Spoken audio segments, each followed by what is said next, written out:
हम लोग अगर एनपीएस को चूज करते हैं तो किस तरह का हमारे रिटर्न्स जनरेट होते हुए दिखाई देंगे। चलिए, ये हमारा एक कैलकुलेटर है जिसको हम लोग यूज करके देखते हैं। मान लीजिए अगर आज की तारीख में आपकी एज एज हम लोग यहाँ हर ग्रुप के लिए अलग रखते हैं। हम फॉर एग्जाम्पल यहाँ पे 30 ईयर्स की एज चूज करते हैं, फॉर एग्जाम्पल 30 से 31 साल की एज। और आप इन्वेस्टमेंट करेंगे, ऑब्वियसली बात है आप 60 साल तक ही इसमें इन्वेस्ट कर सकते हैं। अब टोटल कॉन्ट्रीब्यूशन के आपके 29 साल रह जाते हैं। अब आप कितना कंट्रीब्यूट करना चाहते हैं, यहाँ पे कंट्रीब्यूशन में हम लोग चलिए डाल देते हैं यहाँ पे फॉर एग्जांपल आप बहुत ही सिंपल सबसे बेसिक लेते हैं, मान के चलिए कि 10,000 रुपये। ये बहुत ही बेसिक है। 10,000 रुपये मंथली आप जनरेट कर रहे हैं।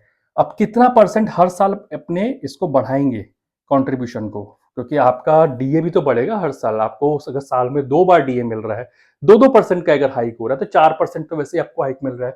तो फिर भी हम मान के चलते कि 4% का अगर आपका हाइक होता है, आप अपने मंथली कॉन्ट्रीब्यूशन को हर साल बढ़ाते जाते हैं बाय 4%। और आपका एक्सपेक्टेड रिटर्न बिल्कुल कम कर देते हैं हम लोग। आपका एक्सपेक्टेड रिटर्न मान के चलिए 9 8% 8% रखते हैं, तो आपका कितना कॉर्पस जनरेट हो जाएगा ये देखिए। आपके कॉर्पस की अगर हम बात करें यहाँ पे तो 1 करोड़ तो 2,03,41,411 रुपए का कॉर्पस आपका टोटल जनरेट हो जाएगा जब आप 60 साल के होंगे। ये आपकी उम्र अभी कितनी है, 31 साल की है। तो ये आपका इतना कॉर्पस जनरेट हो जाएगा। इसमें से आप लमसम जो 60% की जो हम बात कर रहे थे, फॉर एग्जाम्पल आप इसमें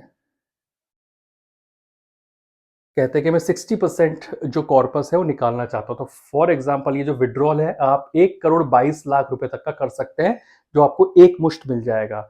और 81,36,564 रुपए ये वो राशि होगी जिसका आपको एन्युटी खरीदनी होगी, और उस एन्युटी के पैसे से आपको पेंशन मिलेगी। तो कितना पेंशन आपका अप्रोक्सीमेटली आएगा, तो वो पेंशन का जो अमाउंट है वो 47,463 रुपीज बनेगा, अगर आप ये एक मुश्त 1,22,00,000 रुपए विड्रॉ कर लेते हैं उसके बाद में।